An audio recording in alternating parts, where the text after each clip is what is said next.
Ah, un Chanture rouge, vous parlez. Un Chanture rouge avec un bon morceau de chaleur.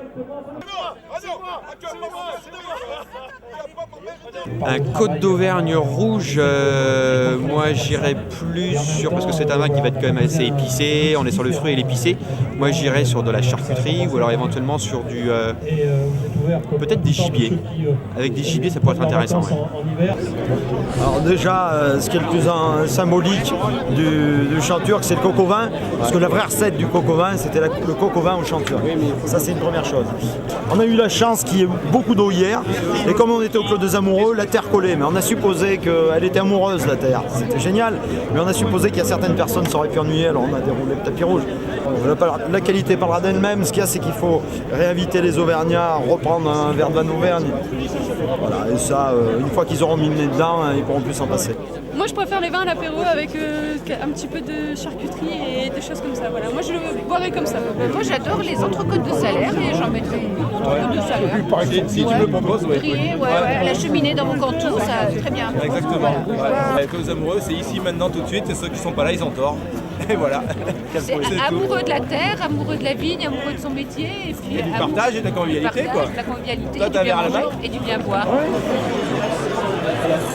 Sélecté avec une eau de vie ancienne de chez Cloudel.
Pierre Grange, le chef du ministère de l'Agriculture, a fait des poires au vin de Chanturc. C'est bien ça, ça oui. Des poires au vin de Chanturc pour aller avec un crumble de Cantal et bleu d'Auvergne. D'ailleurs, il se marie bien avec les fromages d'Auvergne, parce qu'il est quand même assez typique de la région. Mais je trouve qu'il a vraiment évolué, ça c'est sûr. Et en plus, il y a plusieurs typicités, il y a plusieurs caractères, il y a plusieurs personnalités de vin. Sur un terroir qui n'est pas si grand que ça, 350 hectares. 350 hectares, c'est pas énorme. Donc c'est intéressant, honnêtement. Aujourd'hui, c'est un renouveau de la vigne. Et une vigne, c'est pas comme du maïs. Le maïs, tu le plantes cette année, tu le récoltes cette année. La vigne, tu la plantes cette année, tu le récoltes au bout de 3 ans. Et au bout de 20 ans, ça commence à être bon. Hein. Alors, en professionnel, donc, on a une commission de dégustation. Et tout le temps, on met un intrus au milieu. Même cépage, mais d'une autre région. Et l'intrus ressort à la dégustation systématiquement. Alors dire l'originalité, c'est difficile, mais on ressort l'intrus. La surface viticole de l'Auvergne, c'était autour de 40-45 000 hectares de vignes. Ça a diminué par 100, avec le phylloxéra, l'arrivée de Michelin, l'essor Michelin qui a pris de la main. La garde 14 ont fait que les vignes se sont abandonnées. Les gens ont été travaillés chez Michelin, il y avait le phylloxéra, les gars étaient partis à la guerre, les vignes sont tombées en friche. Et puis de 400 000, on est passé à 400. Et de 40 000, on est passé à 400.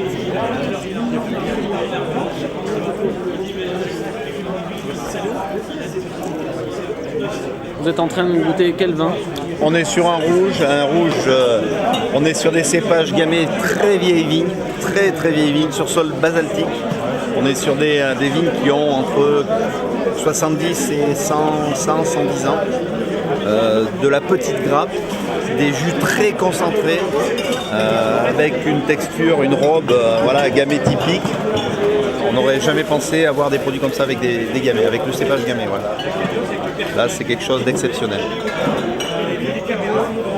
Et d'ailleurs, je vais le finir.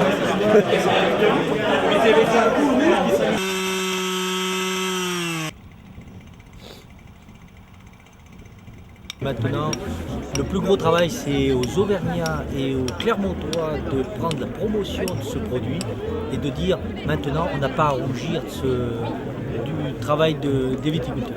On a du fromage, on a les volcans, on a le vin, on a tout pour être heureux.